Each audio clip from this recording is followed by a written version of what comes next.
Good afternoon, everyone. Thanks very much for joining us this evening to watch our podcast, Under the Hood. Now, this evening I'm joined by Larr Poole from HB Dennis Airside Service, Keith Lenihan from Keith Lenihan Motors, and our very special guest, Robert Van Der Meer, who's travelled the whole way across two seas to get to us here and have a chat with us this evening. So, without further ado, Keith, if you want to ask Robert a few questions. So, Robert, we were talking earlier about some of the challenges that are facing here in Ireland versus obviously what way it goes on in Europe, i.e. Germany and the Netherlands and stuff like that. One of the things that we said was DPFs are a major issue that we're having here in Ireland. And it's something that we're constantly struggling with. I'm just wondering, is it the same in Europe? It's a multi-layered answer. So the market in Germany and the Netherlands are regulated highly and strictly. So yes, we had a period of time where we tried to write out the EGRs and DPFs in order to prevent the cars from having serious operations going on or serious costs. On the other hand, rules and regulations made it so that then the tax actually significantly goes up. Right. And on that topic, the average tax we pay is around €200 for diesel, which is a month, by the way, which is serious. So, and then there's also rules that if you do it legally, you have it put in the data system as well, and then the car drops from Euro 5 to Euro 3, and then you pay even more taxes. But if you do it illegally and it's caught at a certain point in time, or people say that we'll keep it and we'll just reinstall it the moment we have our MOT with the workshop. So there's many ways to fool the system, but in the end it will catch up you. Yeah, they don't do roadside checks or anything like that on them over there, do they? No, right, no, okay. They don't. The tax, Robert, is the Do they, tax. yeah? All right, okay. Is it just retrospectively of the annual road tax, or is it a tax on the vehicle? Actually, in the Netherlands, you're taxed on either petrol, natural gas, or diesel. And then electric cars are going to be taxed equally to petrol cars. But the diesel is roughly 2 times or 3 times actually the petrol tax. But when you change the emission from Euro 6, you downgrade the car from Euro 6 to Euro 5, do you have to pay the tax because the car now is of a different level of exhaust? No, it's actually based on the Euro sign. So if it's Euro 3, you go up like one step. For the year. Yeah. And there's we pay by the month. Oh, for the month. And there's no retribution tax for, you can only have a VRT and it's based on NOx emissions. There's no Vehicle registration tax. I once tried to upgrade my Volvo Euro 3 to Euro 4 by outfitting it with a retrofit DPF. Had no tax benefit, so there was no point. So, in terms of the difference, because €200 a month is really substantial. Yeah. So, say my car was Euro 5 over there and I went down to Euro 3. If the Euro 5 was 200, if I drop it to Euro 3, what will it go to?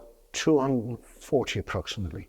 Yeah, it's actually be worth taking it out then, wouldn't it? Like, Well, that's the whole thing. But my wife already 480 a year extra. 2 years now is 1,000 quid. Yeah. The thing is, it has to do with the rules and regulations. So if that engine or that car has a DPF and it's causing problems, the easy way for us as technical guys is to say, okay, I'll just take it out or write it out and be done with it. The rules and regulations that I know of and the checking that is introduced in our MOT system in the Netherlands is that if you write it out, then it drops from Euro 6 to Euro 4 and then even Euro 3, and it can't enter certain cities anymore. And then your taxes go up as well. So that's the legal way of doing it. The illegal way is just get the darn thing out there, and the moment you have to do MOT, you put it back in. The problems which are caused is that a diesel engine is supposed to run for 30, 40,000 kilometers a year, long term. If you only drive 10, 12,000 kilometers a year and you don't keep that thing clean and your engine clean and every wee bit EGR, etc., you have serious issues. Now, we are practical people, we resolve that. If you look at the south of Europe, then there's a high number of diesel cars as well, but because of the temperature there and the dry circumstances, they have less issues with that.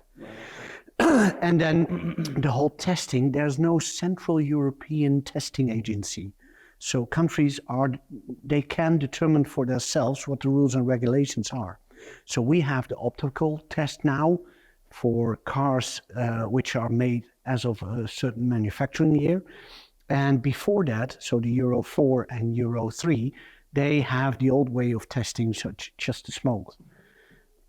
One of the technical challenges that we're facing, and whether that be diesel engines, petrol engines, or even electrical vehicles, is we do it from a green perspective. So it's environmentally friendly. Now, before this becomes an entire different discussion, the challenge is the older diesels created bigger particles, which you could see. That meant it can't get in your skin.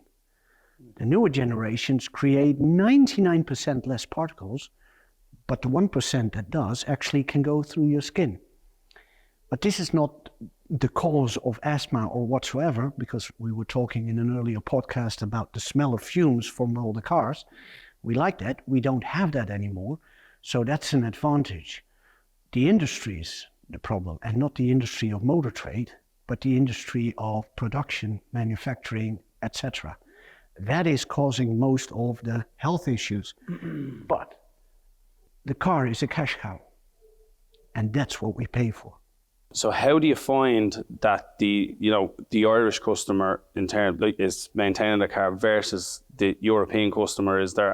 Are they better? Are they worse? Or what in terms of the industry standard across the board? What would you think the differences are like? Okay, the honest answer is I have too little data to say how the Irish customer is maintaining the cars. If we're talking about workshops, garages, I think the level of competence that I've come across so far during my 11 stays over here is the competence is there, the willingness is there. Whether all the knowledge is there, that is unfair to state, because it depends on how good you want to be at your trade. And I am lucky enough to see in different countries how people maintain their cars, and most of it, unfortunately, is price-driven. So that's always the excuse. We need to lower price and we need to make it affordable. But the problem is, it's getting so much more complicated, and that's what we're figuring out as we move along. It's getting so much more complicated to maintain cars that it can't be done for a lower price or a cheaper part. And what I found mesmerizing, looking at the better workshops that I deal with, is that they actually ask for higher quality, more information, more data, more decision-making arguments on, okay, where do we need to go? And what is the development actually going to? And they ask for higher quality, because higher quality, if we all were able to maintain the car as they should have been maintained, then everybody would be driving a 15 to 20-year-old car with ease at a low cost, because we all would know how to service them preventing serious incidents of happening, and giving the right advice, like the diesel driver who only drives 10,000 kilometers a year, but likes the sound of the diesel or whatever, of the economy, which if you take a modern day petrol engine car and the fuel economy you get from that, with all the systems which are in there, then the mileage is the same. But that engine is built for 10 to 15, 20 kilometers a day, no problem. Diesels are made for 100 to 200 kilometers a day. One of the things we're speaking about is also, you're talking about the cost of repairing. I think a lot of the issues regarding DPFs, people aren't, as mechanics, we're not that bothered about DPFs. When the cars, you don't have, when you've cars come in, do you ever see cars less than 3-year-old having major DPF problems? Few enough. So it's fair to say as the car gets older And I do always explain to customers that if your injectors, like you could have 200,000 kilometres on your fuel injectors, the engine's still running fine to the driver, but it's just not putting that optimum spray of fuel out. What's the mileage? What's the serviceable time on an injector? But the point I want to make is, you're right. And this, Shorter than 100,000. Correct. Yeah. But And the serviceable time on a DPF, 75,000. Well, that's the thing that I think that we need to hone in on as well. It's a DPF, diesel particle filter, and filter is the word. All filters have a service line. So let me finish. So what I'm trying to get at is, you turn around, right? So you've got your 4 injectors, just not putting that perfect spray out, and then you've got your airflow meter. It's just not measuring perfectly that. So your airflow mixture has been hampered. You've also things like carbon build-up around the engine hampering this perfect mixture that creates the most optimum low smoke output. The driver driving that car, the car's driving fine, it's moving, I put my foot in the accelerator, it goes, there's no problem. But in reality there is wear and tear going on in the engine. But my question is that if these people that are enforcing these regulations and making them as they are, if they were that worried about the environment and cars running properly, would you not go to the manufacturers and say, you must make DPFs and sell them at an affordable price. You must sell your injectors at an affordable price. You must sell. I know it's not going to happen. It's back to what you said. The cars are a cash cow for them. But my question is to the authorities. You know, we have the SIMI here in Ireland, and they are the voice that the government listens to in this country. You know, if the Greens are that worried about the emissions and what cars are causing, and here's one, right? Why are the most expensive parts of a car related to emissions? If they're that worried about enforcing emissions with testing and things like that, why do they continue the most expensive parts of any car, EGR valves, injectors, SCR AdBlue systems, €1,000 for a pump in the tank? A pump in the tank that's made for about 20 quid in China. It's €1,000 by the time it gets out. Why? Because when your AdBlue system stops working, Larr, what happens? I'll start. She won't start. So, €1,000 cash cow. And it's just a point I'd like to touch on, is that if people that bang the drum for emissions and the Greens that much, if they're that worried about emissions, why not turn around and say, right, well, look, we're going to put a cap on what a manufacturer can charge for the emission-related parts. Yeah. I know, Larr, you'd have studied how DPFs work more than anyone. You're going down a rabbit hole there, Sean. I know. You're a real rabbit hole. You're talking about governments getting involved in markets there. Like, that's capitalism, that's free trade. You know, governments can't really get involved in that, Sean. That's, you know, that's bordering on communism, and the government controls what happens in the free market. Yeah. Could there be governments putting pressure on manufacturers to make products last longer? Absolutely. Of course they could, you know. Should they have should products that come into the market have a better, but in fairness though, like, you know, when you say give something with a 3, how many products do you buy, consumer products do you buy that gives 3, 5, certain manufacturers in the motor industry give 8-year warranty? How many products do you buy, you know, run of the mill in your house that gives that kind of warranty? Yeah. Bumper to bumper, effectively. Yeah, because there's a lot of 1,000,001 components in the car. Correct. Like, there's not, like, the manufacturer does do an awful lot. It does do an awful lot. You bring an awful lot to the party. You think about it. We were out last week, about the amount of many modules on a car. When you take one PC at home or a laptop at home, it's sitting in almost a perfect environment. It's warm. Do you know what I mean? There's air to move around. Yeah. There's no vibration.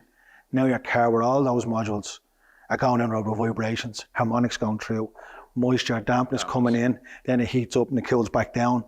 You know, electronics hate that stuff. Yeah. It's the worst. It's most extreme environment. Yeah, it's very extreme. So they hate that kind of environment.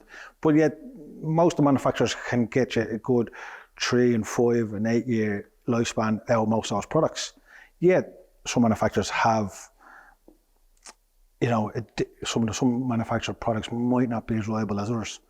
But then you kind of have to go outside, look longer than what you think it might be. Like, we were giving out about Land Rover's Ingenium engine. Never. You've become famous. He's become famous on this thing. You've become famous on this, Sean. But you must look at why is that engine so troublesome? Was it designed bad? Surely the guy who designed it bad, he doesn't want the headache of having a bad name. Has it been missold? Look, the service, there was a bulletin to all the Land Rover dealers back in 2017, because the engine only came out in 2016, that when the service light comes on the dash, that it needs a service again. Now, it could have been on the service 2,000 kilometers ago. Yeah. But the sensor in the oil is saying your oil is diluted. Yeah, with diesel. So diesel destroys oil. It loses the ability to lubricate the engine is reduced. And then all the problems that then snowball from that. But people won't go back to the dealer will think, oh no, it's okay, we'll just reset the light. Yeah. And they're afraid then to say, listen, no, it needs a oil change. Yeah, because customer do the bab. Because it can't go crazy. But we're coming back to it. Why has the oil diluted in the first place? You're coming back to DPF. Do you know? But not because of the DPF. Because the journey, as Robert says, the diesel journey should be 200 kilometres. So then it'd be fair to say then that the customer was missold the product. So because all diesel cars, there's all diesel cars have DPFs. I said last week, the other week, missold the product, but you might have to say probably not fully educated in the ability of what this car needs to do. Sometimes I've often driven the car to try to see will it regenerate after the repair. See, can it regenerate by itself? You might have to drive to Newry. We're in North Dublin to achieve. And I say to people, are you on a motorway? And if the minute they say the M50, if anyone knows the M50, I say stop. That's a car park. It's a car park, correct? Yeah, it's not a motorway. I'd say to them, and don't forget, we're talking about the Ingenium engine. Like that doesn't even need a motorway. It's once it's above 45 kilometers an hour for a considerable amount of time. So you don't even have to be on a motorway for that to start self-cleaning itself. But because they're being sold and probably not fully educated to the client who's potentially buying it, say, are you only driving 5 kilometers a day? Yeah, okay, right, this is going to give you trouble. This won't suit you, but maybe this hybrid one or this petrol one would suit you. And that would be better. And maybe Land Rover wouldn't have the bad reputation they have for that particular engine. Yeah. And you know what, just as you're talking about that, I'd like to go back in time, because something we mentioned about between shoots there. We're so lucky to have Robert with us here tonight to give us a perspective, a European perspective. And I don't mean Europe as in just one area. He's travelled Europe, he's travelled the world and has seen what goes on everywhere. And to go back to the 80s, if you can see behind me here, both sides, we've got BMW M3s from the 80s, the 90s, the noughties. One of the things you said about, was it Honda engines back in the 80s? 1988, Keith, wasn't it? 88, yeah, the V16 came out, I think, is the correct. 17 million and odd those engines made, and not one failure. 17 million, no failures. Not one failure. Yeah. What a piece of engineering. But let's go to a brand that we know, Keith, Lexus. When the first LS came into the country in 1990, Mercedes, who was going to release an S-Class the same year, the same model S-Class, I'm not too high up on where they have that models, on the W models, but the exact same model as Princess Diana was in, just to give people a kind of visual. W140. Is it, yeah? They had to delay that by 2 years because of that LS. Because how Toyota made that. They were just sad. I actually had one, it was the Toyota version of it. We had one in there not so long ago, and there was a few repairs that we had to remove the back seat of. And do you know the little steel clips where the seat goes in? Like they were lined with like a kind of a velvety kind of cloth to stop rattles. Like, I mean, and this car was 19. When they conceived that in the mid-80s. Do you know where the name Lexus comes from? Yeah. Go on, I'll let you do it. Yeah. So it means luxury US, United States, because everybody knows Toyota, but Toyota with a Toyota branded Lexus wouldn't have worked because it wasn't misbranded. And they weren't forced to the market. Nissan was bringing Infiniti to America first. Yeah, and Honda Acura. Acura, that's right. Yeah. But that particular LS caused Mercedes so much trouble, they had to delay their flagship, which is the S-Class, by 2 years to say, hold on. We need to up the ante. We need to up the ante. Yeah. The engineering, and myself and yourself go back to Toyota days. Engineering, and even you go back to Japanese people and the Japanese culture, how they forge the katana blades. The masters are forging steel. You know. They're a different breed of people. Yes. They're embarrassed. You know what I mean? I think one of the biggest things over there is, you know what I mean, if you bring embarrassment upon your family because you didn't do your best or you didn't, it's a total different way of... Savage work ethic. Yeah. Pride in what they work. Pride in what they do. And I remember looking at a load of some great stuff on YouTube with Jeremy Clarkson, and it was one of them what busted the British motor industry. But back after the Second World War, when Japan was destroyed, they were importing Morris vehicles into Japan, rebadging them as Datsuns. And the head of Datsun wrote to the head of Morris, we only hope, we love your vehicles, we only hope one day we achieve vehicles at this standard. In 20 years, they flip it, and Datsun is a far superior car to Morris. Morris in the 60s is on its way out to nationalisation as a part of Leyland, and gone in the 70s, and then Datsun, you know, up to the late 80s, early 90s, which is Nissan, was a phenomenal car. Obviously, when the French got a hold of it, as they do, and the French got a hold of anything. Here's the thing: in our life, we have ups and downs. So the famous story, the famous recollection of the Japanese as being crafts, etc. Back in the 1920s, the Japanese actually went to the United States to have a look at Henry Ford's production line, because they want to be inspired to do that mass production. And it went back and forth from all industries all over. When we have the freedom to make something really great, like the Lexus LS, which is a grand example, and I used to own a couple of Volvos. They were so well thought of. You can drop them up the roof like a Saab as well. They are strong as ever. I recollect a man who drove a Volvo on the highway, and a tanker truck actually crashed him off the road and landed on top of that Volvo. He was on the way to an Audi dealership to get his new A6. He cancelled the order because he made it alive out of that car. Robert, a question for you. Why is us from Ireland, the little known fact is we seem to have an affiliation with Japan. You know, go back to the late 90s. Outside Japan, we were the biggest buyers of PlayStation in the world per capita. Outside Japan, you know, biggest buyers of Asian cars per capita outside Japan. But the Europeans don't have that affiliate. They often see the Japanese as, not enemies, but certain. It depends how you look at it. So the Dutch market is divided into three main layers. So you have Japanese cars, you have German cars, and you have French cars. So that's relatively even. So, and Japanese cars are regarded as being very high quality. If you look at the Prius and how it's built and how Toyota was on the forefront of a hybrid building of cars, but it's also an emotionless car. It isn't until the most recent model of the Prius that my son of 16 actually said, "Dad, now it looks good." Yeah. But it's been on the market since 98. Yeah. 95 in Japan. 30 years. Yeah, 30 years. 95 in Japan. 95 in Japan. Yeah, 30 years. So we held it in a high regard, but we also like the luxuriety of German cars and the drivability, because you can drive with unlimited speeds. So my car does 270 kilometers an hour, and I actually can drive that legally in Germany.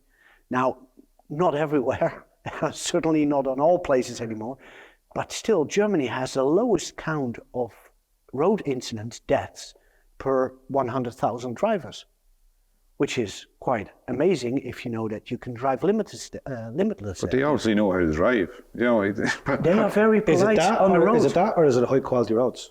I can't be honest with you. I've drove in Germany. I drove. Like the unlimited speed is on the Autobahn. Yeah. It's virtually a straight road. Yeah, but that people move back to their own lane. Yes, They don't do that here. Like in Ireland, you have counties. In Germany, you have Bundesländer. Yeah. So the counties, actually, if there's an incident somewhere where somebody had a corner too hard and crashed into the guardrail, they reduce the limit there.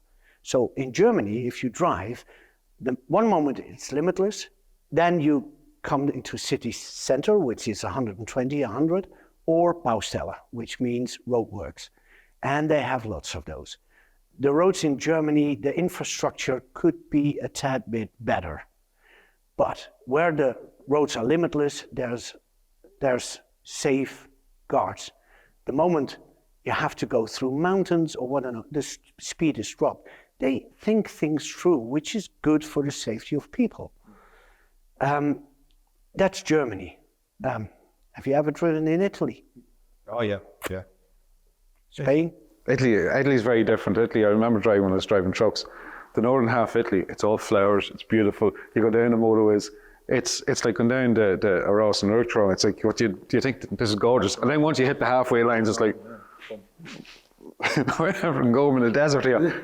But some people down some people down south of Italy can't get a bank account. No. What?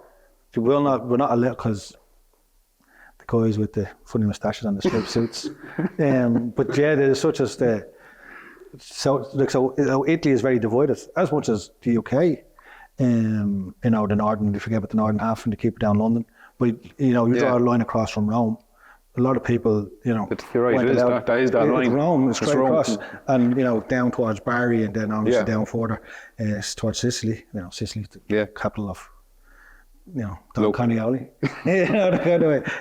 And to protect the industry of the north around Turin and stuff like that, they kind of distance themselves, and that's why it's very hard for people down the south to get even a bank account because they think it's from corruption. So so you can see why Italy can be divided. Like one part looks great, we can't even function. Down the south and a lot of corruption. Then the government don't seem to put the finances in, like in the north of England. And under Margaret Thatcher, they felt very alienated, especially the miners. So not only would Italy be like that. Yeah, so it's pretty much all countries share the similar issues. Yeah, look at Ireland. Right. 45% of the economy is Dublin. Yeah. That's not being obviously I'm from Dublin. That's not to put any other county down, but go to Leitrim and you see the disparity between Dublin and Leitrim. Oh yeah. And other counties around Ireland. But that's it. We're going off cars now. We're going off cars.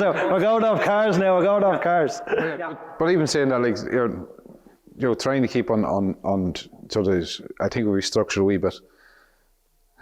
We spoke about Lexus there, 80s, 90s. When you both started off there, were they using carburetors back then, or was it had fuel injection? I remember as an apprentice, learning how to tune a carburetor, set a set of points, adjust the valves.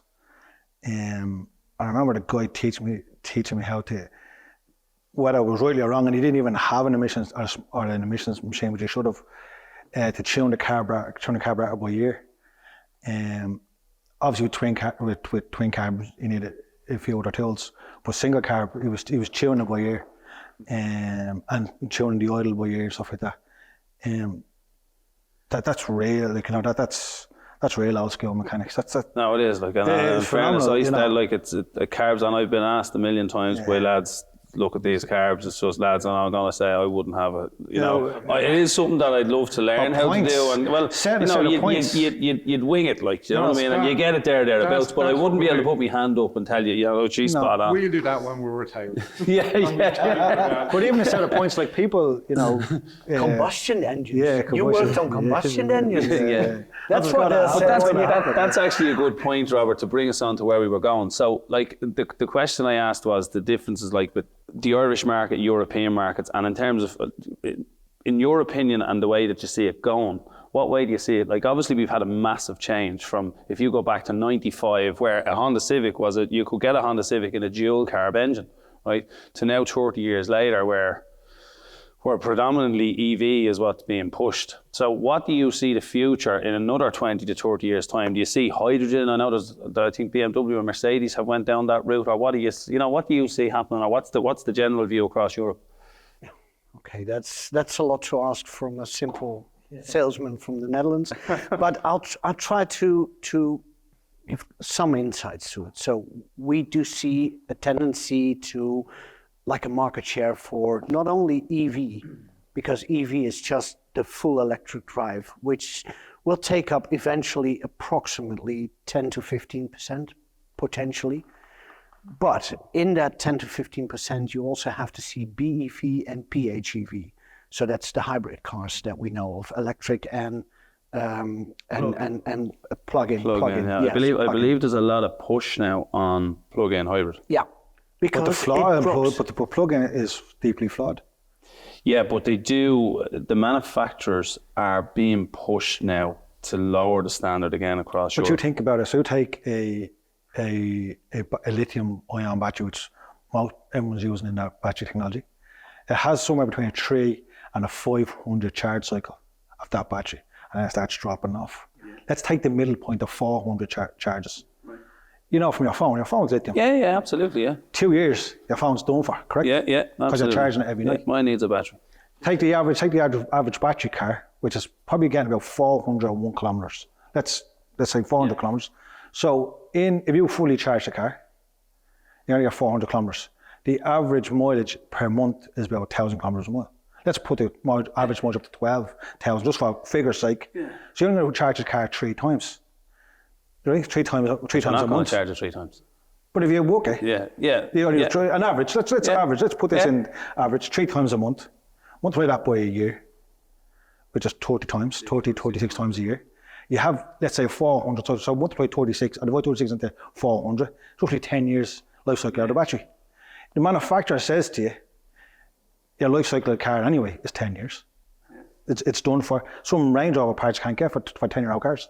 Right. So they're not even supporting. Once it goes out 10, good luck, you're on your own, whatever. But then when it comes to the plug-in hybrid, the plug-in hybrid now is getting charged, because it only has a small battery, which is 30 kilometre range. So you're charging that every night. But the same rule applies. It only has 400 charge cycles. Yeah, right, okay, yeah. So now you're charging it every night. Yeah, but here's the thing, like plug-in hybrids, which are the ones that you charge at home, at night, every night, then you have an issue. The biggest challenge is actually the other circumstance we will talk about, where cars are actually stored when we're not using them. Yeah. And batteries have a very nasty way of dropping their charge every time the outside temperature drops by 10 degrees. So by the time you hit 0 degrees, you actually have a battery that's dropped almost 50%. I was talking in technical lab terms. Yeah. Like you take it, electrons don't like to move. The ideal state of charge for electrons to move from the anode to the cathode is 49% state of charge. When they tell you to charge up to 80, then they don't like to move at that state of charge. They're not happy. Yeah. So when it goes lower then to close to 30, they're not happy. So that's when they're like, no, we're not happy. And now when they're not happy, they start getting hot. You know the kind of way, you start getting hot, batteries get hot, electronics don't like heat. I remember it was just exactly what you were saying. There was one of the manufacturers, and I can't remember who it was, when they released a software update, when the battery was charged at 100%, it was giving trouble. French. I heard that, yeah. So what I'm staying neutral on this because I don't like commenting. The less said, the easier mended. Or are we not? Well, the yellow. So does it have to do with a famous maiden name starting with a Z? Because there's actually a company in Croatia who is way ahead of everybody on the diagnosis of all the different parts on EV, PHV, and they post a lot of interesting content on what actually is the cause of battery failure, what is the cause of the electric engine failure, etc. And they bring to the market solutions for us as garage people to help, and they share this kind of knowledge online, where you can actually learn so much. because everybody says, yeah, what do we need to do with the electric cars? Should we invite them into our workshops, or should we say, no, I'm not specialist, or whatever? They need tires. They need transmission fluid. They need hydraulic oil. They need cooling fluid. They need their bushes, their bearings, their shock absorbers, their springs. We can still earn a decent They're wage. probably going to be more wear because they're technically they're heavier than their counterpart. And the government in the Netherlands has said recently, we're going to charge the full tax on electric cars the same way we do a combustion engine. Oh, wow. So there's no incentive anymore. The Norwegian government, which is the market in Europe which has the highest percentage of sales in electric cars, they have a logistical challenge. They have a lot of energy. They sold it to the UK. And now they have a lot of electric cars where they need to resell their electricity in order to sustain their own electric grid. So here is the future of the electric car. If the infrastructure can handle 20, 30% of all households to have an electric car, then we're good. The honest answer is, it can't. And is that the same in Europe as it is? Think about so, it. You know, what did Germany do? What did Germany do to start the war? No to oil. What else did they do? No to nuclear. Germany now is nearly in a deficiency of energy. We done something similar here. Not with nuclear. We don't get, but we stop storing gas. We give it away. Do you know, kind of, so we're in a deficiency of energy, and Europe is in a deficiency of it. Maybe France might be not. They've and UK have pursued nuclear. Well, the infrastructure is. But the infrastructure is a problem. The charge infrastructure is a challenge because you're talking about not only getting the electricity, like by wind, solar, or coals or nuclear, but the infrastructure is also getting the electricity from the production to the charging point of that car. But we have another problem here in Ireland that I don't know if you're aware of it. The data centres, they've been promised in uninterruptible power supplies to the extent that the mere Irish mortal got a letter out a couple of years back coming up into the winter saying you may experience power outages, don't be surprised. But that's what the people on the ground were being told, you might run out of power. And everyone was running around 2 years ago looking for generators. There's a massive, everyone bought generators because we were expecting to be a dark winter. With the Green Party, we have rode back on that. You think Amazon there only last week were launching a 38 billion investment into data centres, and they went down to Spain. Not €1 was spent here in Ireland because we have this stupid idea of capping power, and well, way behind in power, John Conway. Yeah. But you know what we get return on investment for data centers, but also an EV car is a mobile storage of energy as well. You know, with a bidirectional charger, your car could be charging between the hours of 2 in the morning, 6, and storing it. You drive to work or wherever, comes back still charged up. You want to knock on the, you know, Keith wants to watch Coronation Street, and he wants to make a cup of tea at the yard at 20 to 8. Well, instead of using the power of the grid, if his car's connected to a bidirectional charger, he could take the power out of the car, and then the car could charge back up when his key's snoring. Where's you plug that thing in? It's actually the idea of the F-150 Lightning by Ford, that they can power a house with the infrastructure in the US in some parts. Because most people that have solar panels, they're only being sold a 5 or 6 kilowatt battery. You think an EV that has 85, 105 kilowatt, I think that, is that Lightning 135 kilowatt battery? I think it's strong enough to withstand for 3 to 4 days, they say, on an average, like 15 kilowatts. Yeah. Well, I worked out in our shop, in the same as yours and yours, using about 100 kilowatts a day. In a shop, and I think a house is probably about a third. I also think we have to trust, and this is going to sound very strange, we have to trust our government to set up comfortable regulation and incentives to have this transition that we need, that it is set up in a way that we will get it without having serious incidents like needing to buy generators because of power outages. That simply cannot happen. And realistically though, by the end of the decade, there'll be 33% less cars on the road. You won't be driving. He won't be driving. He won't be driving. I won't be driving. We'll be sitting back, arms up. I don't drink. Autopilot. Correct. Autonomous. I'll be having a cup of tea. If the infrastructure is ready for that, it will happen. But you come from. But would you give up your autonomy on being able to drive? Yeah, no, but so that's a valid point, because you've mentioned that to me a couple of times in the past as well. So this is what I asked: how do you see it in 30 years? Do you see that autonomous cars? Not in 30 years. We see more autonomy. Autonomy. What's the word? Autonomy. Autonomy. We will see that, and we already see it. It's here with Tesla, with Volvo. He comes from a place in the Netherlands where the biggest port in the world, Rotterdam, has been autonomous for the last 20 years. Yeah. The box doesn't go from over there to over there, but there's no one driving it. It's autonomous. We're asking about cars on the roads, and generally speaking, there is some countries like Germany that would be well ahead of America. A lot of other countries. You go to San Francisco in now, you get off the plane in San Francisco, you can get an autonomous taxi, bring it to your hotel. Yeah. Really? You fly into Denver. Yeah. Really? Yeah. Fly into Denver.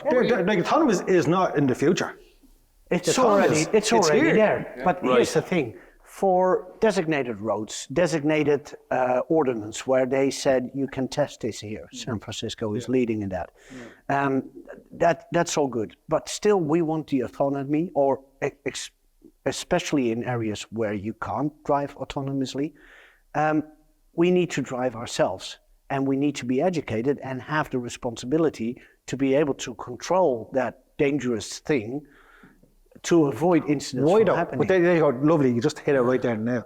When autonomous kicks in, there will be no crashes. They'll be talking to each other. The car up the road will be telling you a mile away that there's a crash. The car you are sitting in will divert away from the crash. You'll be still drinking. Yeah, but then you have the other side, and we're going mad. He might have Heineken's, and he might be trying to build. He has a sideline of making Christmas trees. Yeah.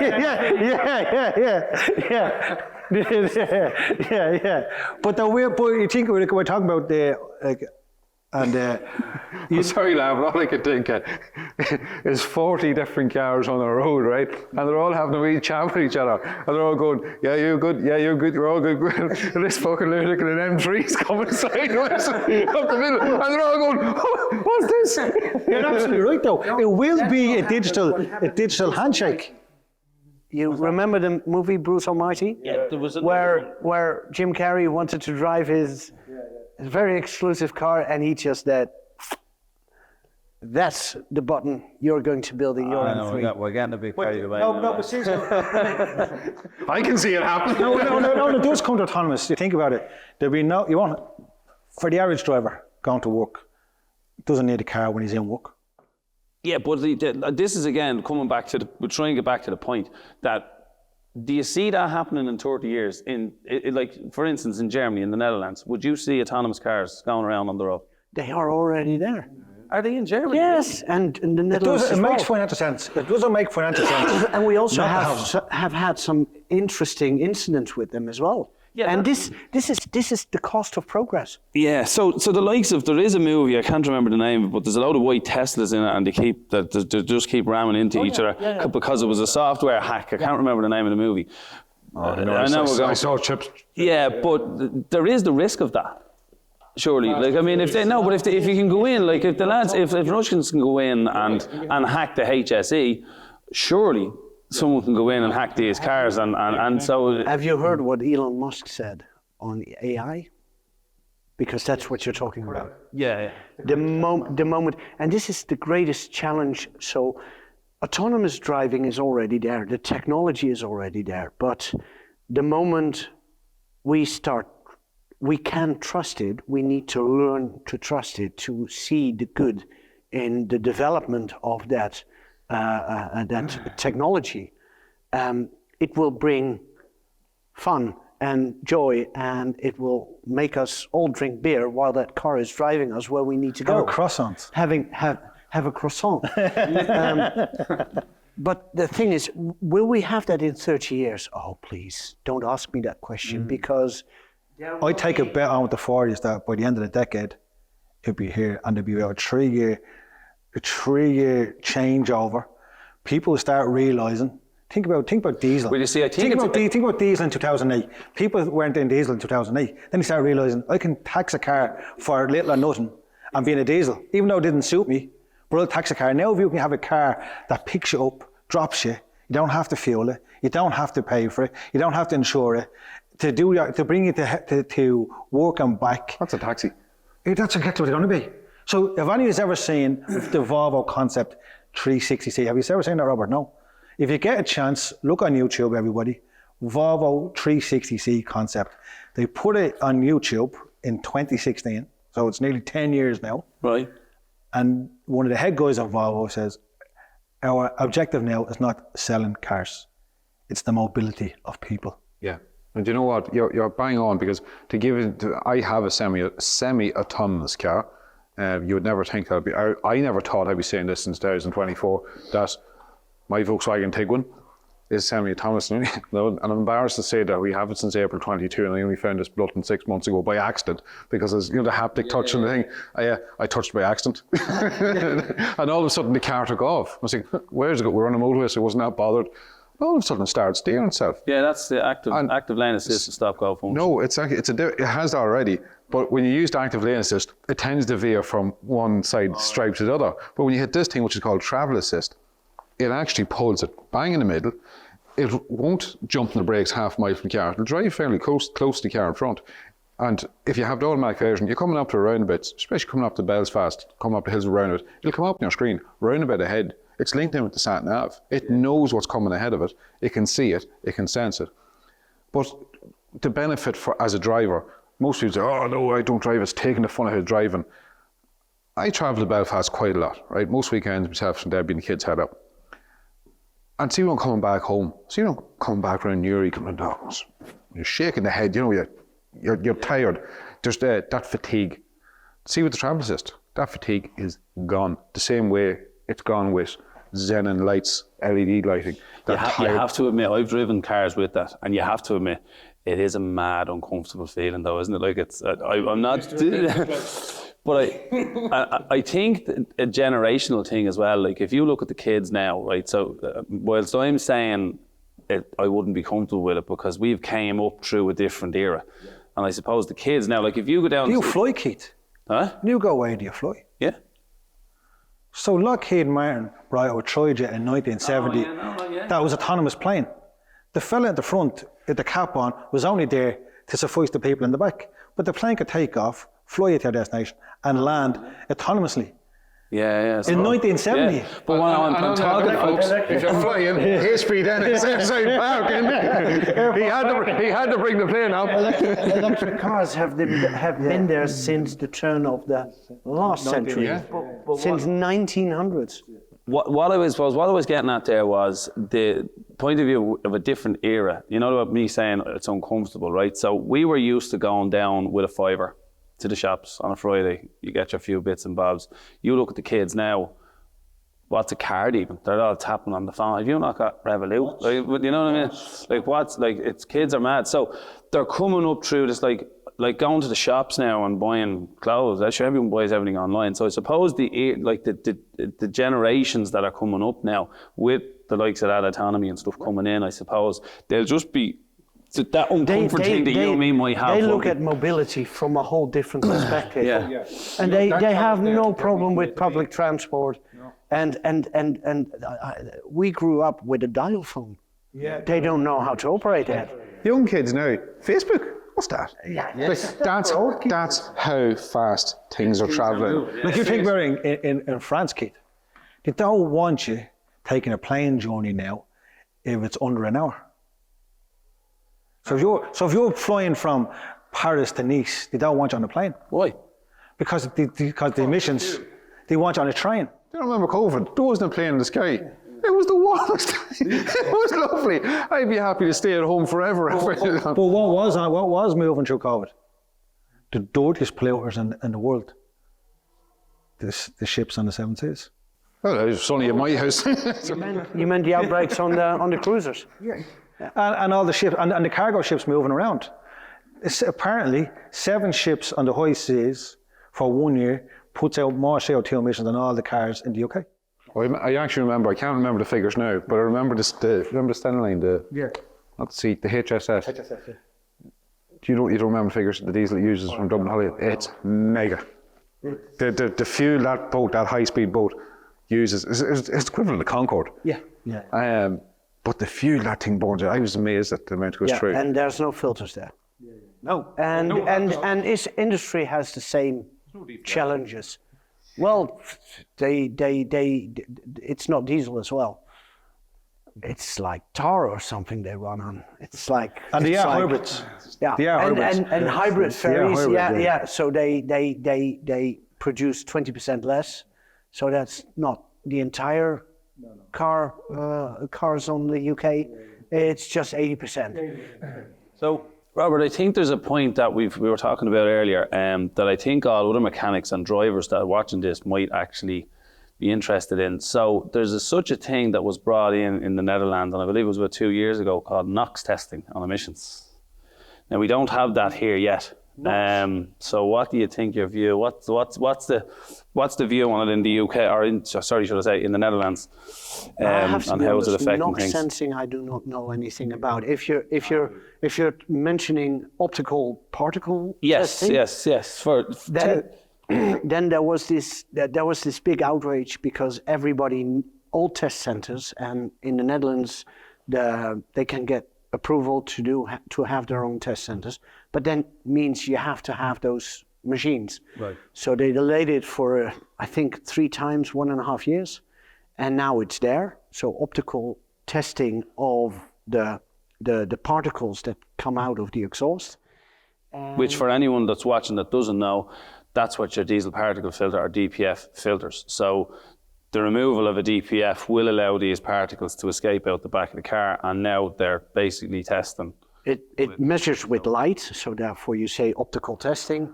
With light, it tests the amount of particles that go through the exhaust.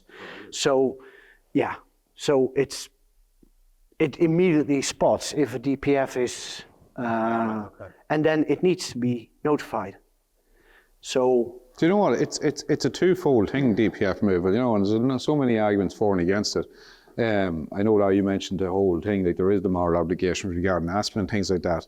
But you know, I mean, the reality is the particles, and it's when you've decisions been made by people that are ill-informed and in positions that they don't really know what they're talking about.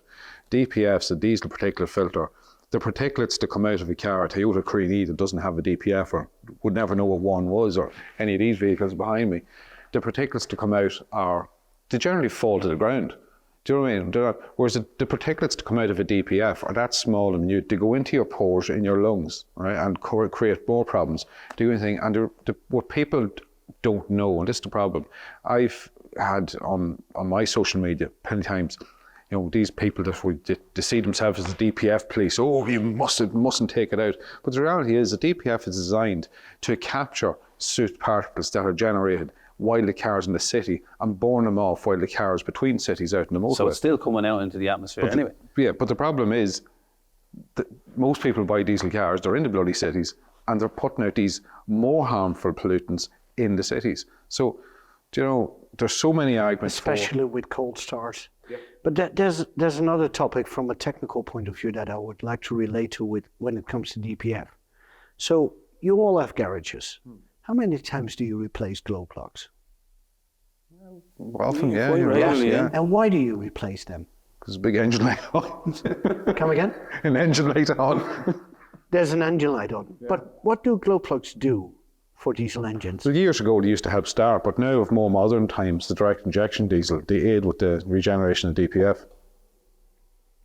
What I come across, especially in some countries, is that they don't replace those glow plugs because they're afraid they might break off, and that could lead to costly repairs. And I happen to be somewhat of an expert on glow plug removal, which are broken, and I come across lots of them. Do you know why it says tools it's for that? It's not touch. No idea. No idea. Whoever could that be? Go on. Quality tools. Quality No, tools. but the thing is, it's not being touched by many mechanics, because of the anxiety of them braking. Yeah. Right. But if those things don't do their job, then the engine lights goes on and your DPF is damaged. Yeah.